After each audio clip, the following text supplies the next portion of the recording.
So, hello everybody. I continue to update you on this so-called Krasnov file, and I would like to bring to your attention this interview in Russian language that was taken from this guy. This is Sergey Jirnov, former KGB spy who is now residing in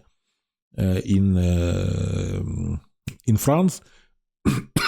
So his first language was French, and it was done by Mark Fagin, this guy, very well-known Russian-speaking blogger, who is Russian by nationality, and he is citizen of Russia, but he is right now also in France in political immigration. And he was a lawyer in Moscow, and he defended quite a lot of some political figures, some people who were against Putin. And then he decided to flee Russia. And he already had several interviews with this guy, with Sergey Jirnov. The one I remember, it was at the beginning of the war. It was, I think, in April or in May of 2022. And they were speaking about his background, about his work in KGB. And the thing is that when he was not yet in KGB, he was still a student in Moscow State Institute for International Affairs, and this was well known. This is a school that trained Soviet diplomatic personnel. And it was a breeding ground for KGB, so quite a lot of people were recruited right in this institute by the KGB, as this guy was recruited when he was in third year of studies there. He was recruited by KGB there. And when he was during Olympic Games in Moscow in 1980, he had some digression. And he was interrogated by a guy with the name of Vladimir Putin, who was a captain, I think, in KGB. He was some, low-level guy in KGB, and so that was the first encounter of Zhernov with Putin. That, again, that's what he claims. I don't know if it was really so. So they were discussing all this Krasnov affair, all this thing about so-called Krasnov files. It was interesting to listen what they were discussing, but the takeaway is that there are no concrete evidence, and we won't have any concrete evidence, because we only can speculate, and everything that is said about this affair, about this Krasnov file, would be speculation, because we will never see this actual file if it exists. Trump's file in FSB or KGB file for him, because everything in the archives of KGB, even the things that are related to 1920, 1930, so 100 years ago, 90 years ago, which are, obsolete information, they are still classified in KGB archive. So we won't be able to see this folder, this file. The only exception may be just the rapid disintegration of Russia, and they will not be able, they won't have time to burn archives, and then probably this is the possibility that something will be, or some defector will take some files with him. Also, there is such a possibility, because it was done in 90s. There were some high-profile defectors who took quite a lot of information from KGB to the West. Okay, and one more possibility, if even if there will be, after the possible collapse of Russia, these KGB files will be open, there is no way to verify if they are true or fabricated. Because if these guys, FSB, have time to prepare, they probably will fabricate quite a lot of files. They probably destroy files with real agents, and they will fabricate files with some, for example, opposition leader saying that they were working for, just to sow discord and suspicion among their possible adversaries. So even if for somehow there will be access to these files, one should be very cautious, examining them, and because there is possibility there are some, landmines will be planted there. Okay, so they discussed the 1987 visit of Trump to Moscow. They said that it was absolutely that visit was absolutely for sure controlled by KGB, because even, just not talking about his wife Ivana Zelnichkova, who was citizen of Eastern Bloc country of Czechoslovakia, and Jirnov says, and Mark Fagin also agrees with him, that everybody who was living in Soviet bloc countries was signing agreement to work for KGB or, for example, for Czechoslovakian security service. Because if you don't sign such a document, they just won't let you out. All the Jews, because there was amendment to trade agreement between United States and the Soviet Union, that was one of the conditions of this agreement was the possibility for Jewish people, Jews, to exit if they want to exit from Soviet Union. Soviet Union should have given them possibility to leave, and quite a lot of Jews. There was quite a lot of immigration at the end of 70s, beginning of 80s, from Soviet Union to Western country, to Israel, to quite a lot of them went to United States, and all of them, every single one of them, signed a paper saying that they will be working for KGB, and they will be informing, they will be not agent, but they will help. They will be working for motherland abroad.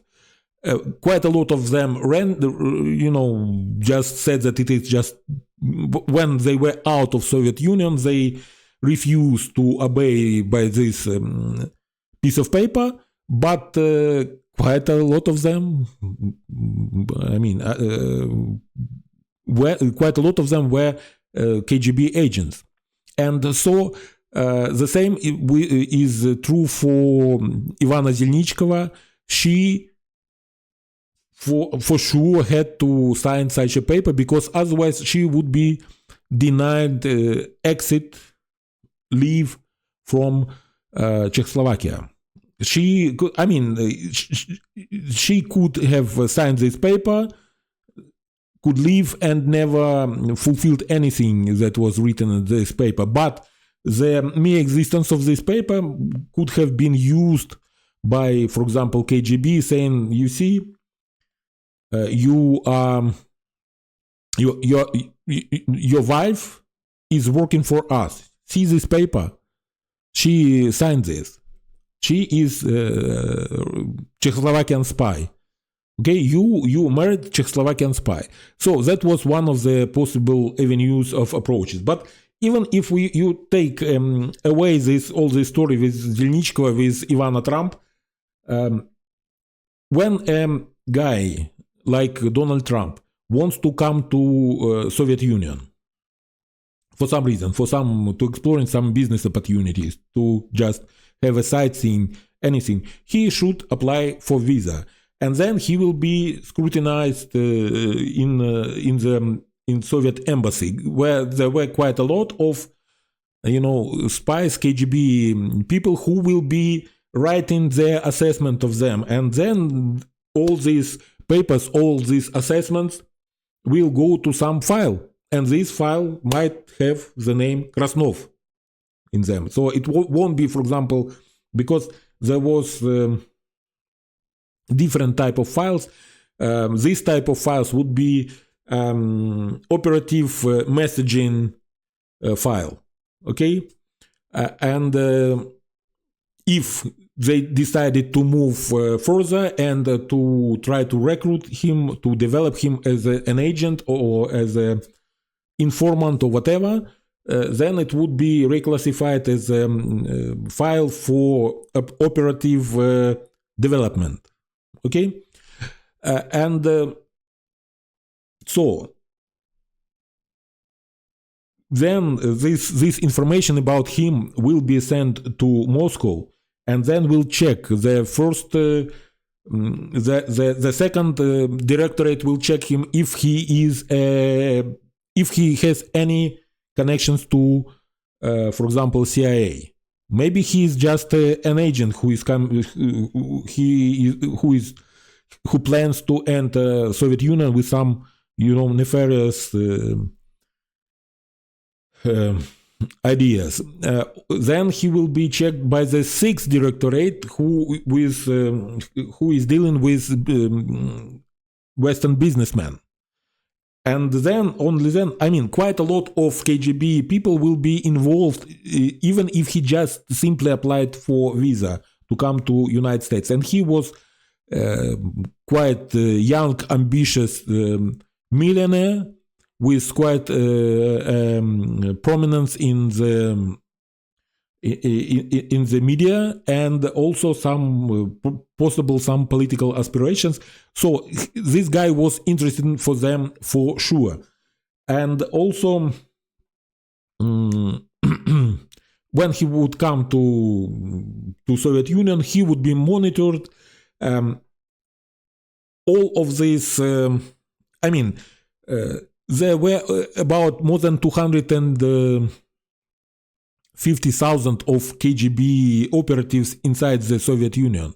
They all wanted to show that they have, that they are doing something, that they are not eating their bread without any, for nothing, that they had to produce some results. And so he won't be left, without attention from these guys. And I know that there was a fierce competition about some kind of, to produce some results. And I know that because, there is some personal history. My relative, let's say, was in KGB, and he was in military, in 2nd directorate, but there is a special branch that was a military counter intelligence. So they were planted into some military units, and they were recruiting informants from the soldiers to get information what is going on in this military unit, how reliable was the commander of this unit, and so on. So they were pure. They should be purely concerned with this military unit that they were dealing with. But if they had an informant who could provide any information outside that, they were allowed to pursue this informant and to pump him for information. Even if this guy has nothing to do with the military, he was some local guy, for example, or girl or woman, whatever, a local source that should be actually be under jurisdiction of the local territorial unit, territorial office of KGB. So I'm digressing. So that there is absolutely no way that he was left without any attention from KGB. They would seek to interrogate him, not interrogate, to somehow to develop him as an agent, or he was of interest to them. And as we know, he was not just out of the blue came to Soviet Union. He was actually invited by the ambassador of Soviet Union in the United States. So for sure, he was invited with some reason there. But again, we know that it was possible, but we have no way of knowing it if that really happened. Okay? So this will forever be some speculation, some hearsay. There won't be any concrete proof that, yes, you see, this is file with the name Krasnov on it and photo of Trump inside of it. I don't think that we ever see such an evidence. Okay? Then this guy speculated how he could be, I mean, what should be his, the hook, his vice, how they can, KGB could recruit him. And Jirnov said that, well, Putin demonstrated to us how it is done openly. When Trump became a president for the second time, Putin first said somebody in some interview that Trump is a very clever genius guy. Then he said that he is the elections of 2020, the victory in that elections was stolen from Trump. Okay. Then he said that he will make European leaders to wag their tails at his feet as obedient dogs at the feet of their master. And he liked it so much so that he reposted this news, these words of Putin in his Truth Social. So how vain you should be that you should post such a bullshit, such a in your how vain and petty a person should be.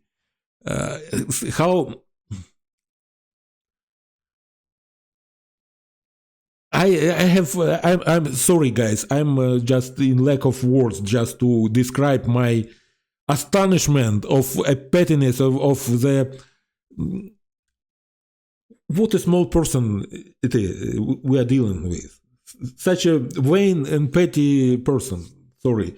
I'm sorry for my really narrow vocabulary in the English language that I cannot express all the deepness of my astonishment of this, how small this person is. Okay, and also Putin said that if Trump was a president, there won't be this war would not happen. So he just appealed to his vanity, and now Trump is good guy. Trump is.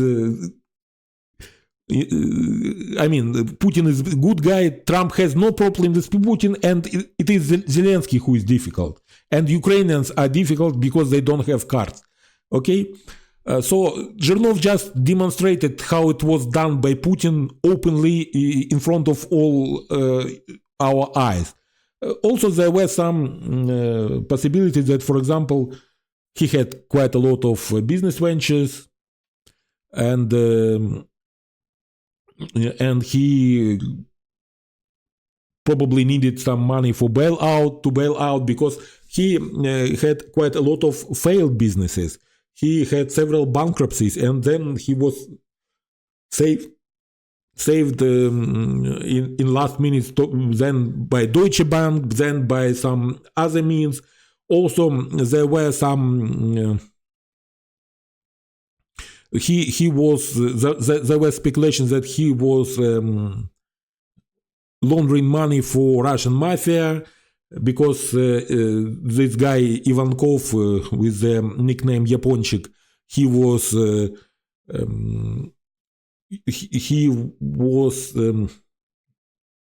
trying to escape FBI,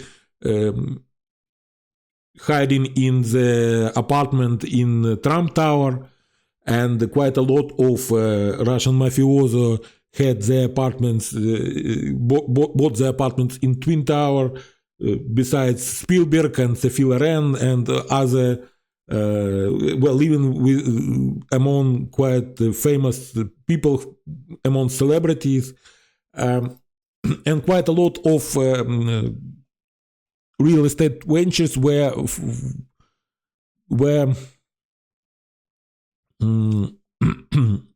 not funded, but I mean, there were quite heavily investment of Russians in his real estate ventures. And I mean, this style, quite a lot of gold, everything is in gold. This really, really vulgar style is very appealing to these Russians. It is very appealing. It's exactly in their avenue, exactly that type of taste that they have themselves. So this boastful, this over-the-top, exaggerated, everything made out of gold, vulgar style, it's just very, very appealing to them. So again, we will never know. It was quite interesting conversation. I will leave, probably there is some way to have, maybe there is a way, for example, to have translated so that you can hear what, I mean, you can see the subtitles.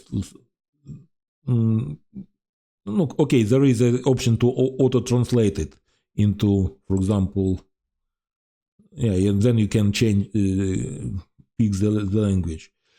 I mean, it is interesting. This guy is quite interesting. He is really good. He tells good stories. I don't know how true his stories are, but sometimes it is quite interesting to listen to them. And again, conclusion: it was possible to recruit him. He was interesting to KGB, and also, I mean, we see quite vividly that he is right now behaves as if he is Russian agent. I mean, I don't know if he's Russian agent, the guy who signed the paper saying that I am the agent, I will inform you about any information that might be interesting to you, or I will try to obtain the information that might be interesting to you, and I will, will apply secrecy, and I, will keep everything confidential. This relationship will not reveal it to anybody, and so on and so forth. I don't know if he signed such a paper, and if we ever see such a paper, or he is just has some other kind of ties with Russia, and he was promised something. He was promised something, for example, by Putin through Witkov during this 3.5 hours audience with Putin that Witkov had in the beginning of February, and after that the things began to unfold quite rapidly. I mean, there was a very, very sharp turn of Trump to Russia after this visit of Witkov to Moscow and his talk for 3.5 hours with Putin. We don't know what was promised there to Trump, what promises were done to him, to his family, what possibilities were discussed, and that is not something. It could be not something like petty, like I mean, we will pay you that kind of money, that sum of money. It might be some possibility to take part in, for example, some Arctic developments or whatever it could be. There were quite a lot of speculation. So we don't know if he's Russian agent, but he is behaving like one. Thank you for watching, and till next time. Slava Ukraini!